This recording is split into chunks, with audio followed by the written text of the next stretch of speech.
With fertilizer prices globally going through the roof, farmers are desperate for some kind of cost-saving solution, and we've got one. John Stevenson, horticulturalist, has more. John, what is the solution to this fertilizer cost issue? Well, a solution would be, in a nutshell, charcoal. This is something you're going to add to fertilizer? Well, you have to work it into the land, and it will help in retaining nutrients as carbon does in the soil.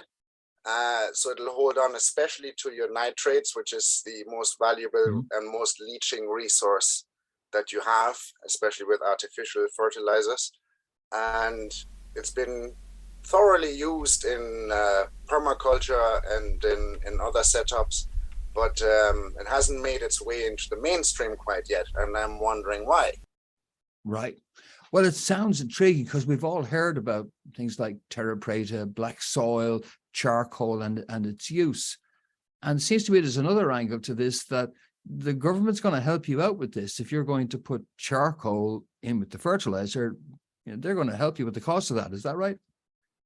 Well, as of now, 1 ton of carbon would represent 3.7 tons of CO2. At the current rate of carbon tax, that's roughly €150 per ton of carbon that would be sequestered into the ground. So that helps in the manufacture and in the distribution of the product for sure. This is very, very useful because we're putting that carbon to terrific use. I mean, what does the research show in, say, horticultural use as the kind of benefits that we could expect and the kind of fertilizer cost reductions that we might hope for? Well, as with anybody who deals with soil, they will know the first thing you need to do is get your soil tested, and they'll be looking for nutrient content, retention abilities, and hydraulic capabilities, and all these things. So it varies, obviously, the results you can expect, the amounts you need to put on. But there have been many, many trials all over the world with this product. Is called biochar by many. And there are some incredible results that usually translate into crop yield increase up to 75% and figures like that. But obviously this is the same thing as saving on fertilizer use, because basically you make it more, you make the fertilizer, not only do you store it with this carbon and hold on to it, but it also becomes more available to the plants through what this product is and how it works on a physiological and chemical level. It helps with nutrient uptake as well. Not only does it hold on to the nutrients, but it also helps to redistribute them so they actually benefit your plants. This is really good all round. I mean, this, I think I'm carbon neutral on this. In other words, I don't think it matters which side of the carbon debate you're on. The idea of improving the quality of our soils, getting the government to help you with that, and reducing the amount of fertilizer you're going to have to put on. It sounds like a win-win-win all round. But let's just quantify that.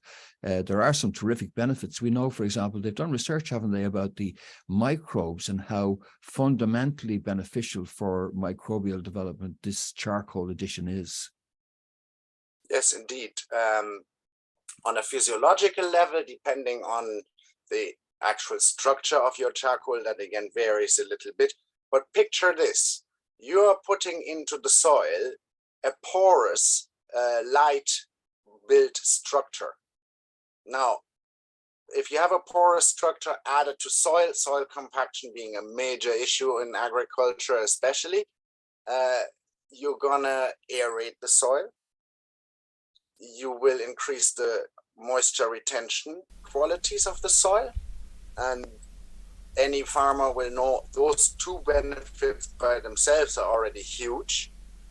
And then on top of it, it works on the chemical level, that it can actually hold on, that the carbon likes to hold on to, especially nitrates and all sorts of goodies that you want to stay there and not leach away from the reach of your plants. into the air or into the groundwater table. So it's like a little battery. It helps to hold on to these things. And because of its structural properties, back to that, it also benefits somewhat the microbiome in the soil. It allows microorganisms and mycelium to have a better structure to live in, per se. Now, it wouldn't feed them by itself. For that, you need organic matter, which is another thing we need in our soils. But it's definitely one major step, because it can help in retention, and also can help in retention in drought situations, not only by holding the water, but also giving a housing to these microorganisms so that favorable conditions do return. They have an easier task to repopulate the remainder of the soil and jump back into action. So that's another feature here.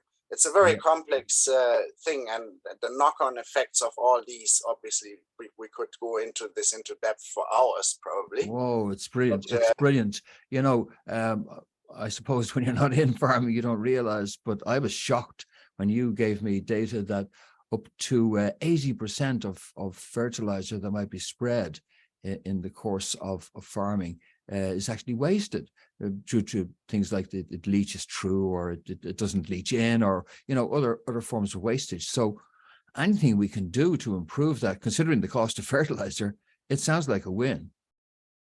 Well, when people hear leaching, the first thing that comes to mind is literally water washing the nutrients away from in grassland. Now, the depth of the roots of the grass is the limit of what these plants can reach, unless they have a microbiome below, the soil is alive, then there's some mycelium redistributing these nutrients up back into the roots, because they go symbiotic with these plants and help them out, and basically trade these nutrients back for glomalin, which is a sugar, which then they again sequester as carbon into the soil.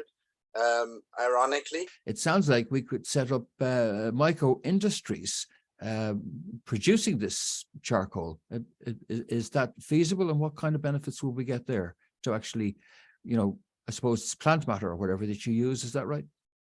Well, there is plant matter. Like any organic matter can theoretically be turned into crystalline carbon structures, meaning they have to be heated above 500 degrees C, charred, and then you get a crystalline molecule, like a hexagon shaped carbon molecule throughout the structure, which makes this stuff so great because it lasts a lot longer than organic carbon.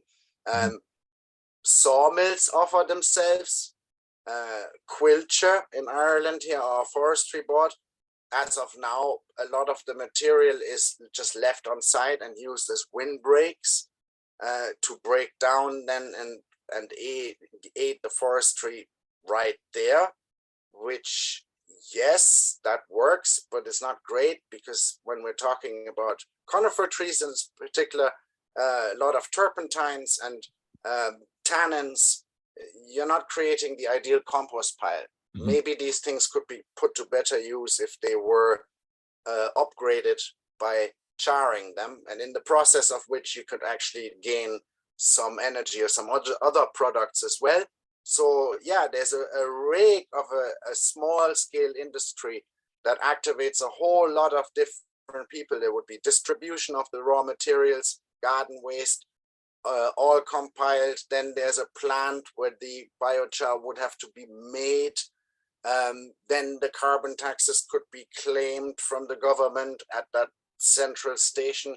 Now you're going into contractors, local contractors that will basically bring this material to the farms and put it out on the land in different ways. I guess it could be spread like fertilizer.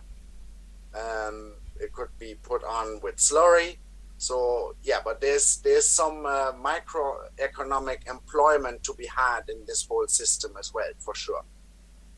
Fantastic. It's something that you've looked into to establish the feasibility of it.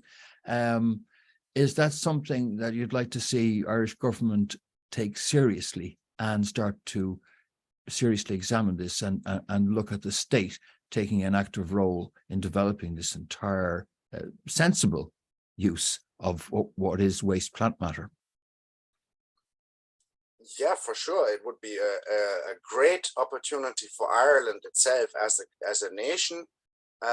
When you think about the rural nature of Ireland, how feasible is it to roll out electric vehicles for everybody now in the next few years as they're planning, going along with the doctrines of the big players like Germany and the US and all these places that have Mhm. much more population density? How feasible is it for us as a nation to convert when essentially our electric cars in the rural area will end up consuming more CO2 with the energy mix in Ireland and the line loss? You do the maths. There's a break-off point after which you're actually producing arguably more CO2 to the atmosphere by driving an electric car in this country. Mm. So as a nation, it would make sense for us to reconsider our options and take a unique approach to our situation here on this island with 4.5 million people, more than 2 million people living in a rural country.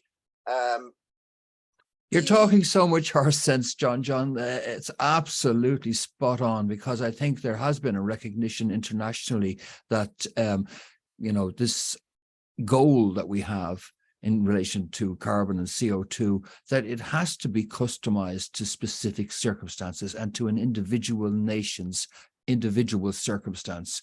And what you point out about our about the nature of our population spread, its density, and the role of farming means we could take a unique approach to all of this.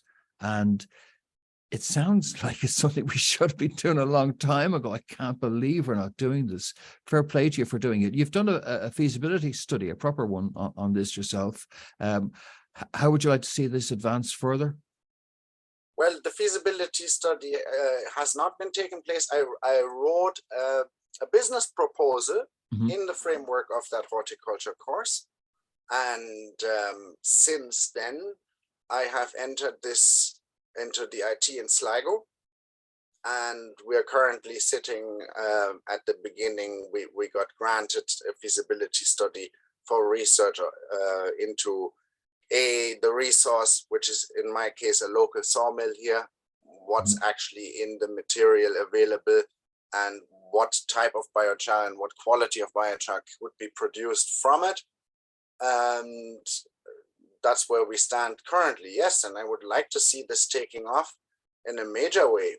We can put a serious dent into our footprint and buy ourselves some time, at the same time as creating jobs, creating opportunities, improving our land, with grassland being the biggest crop in Ireland and the agricultural sector arguably being one of the most important footings of our economy.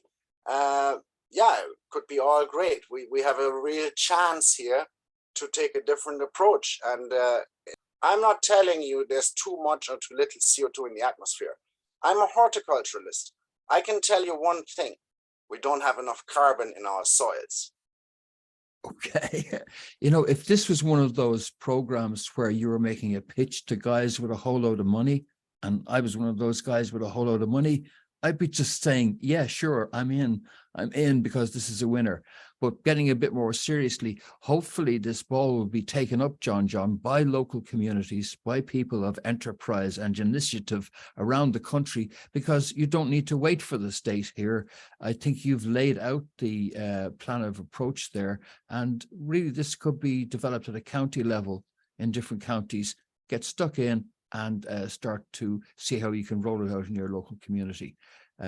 You've taken the initiative, John, and you've laid out the framework for us. Do you see that as a model for moving forward rather than waiting for the government to move?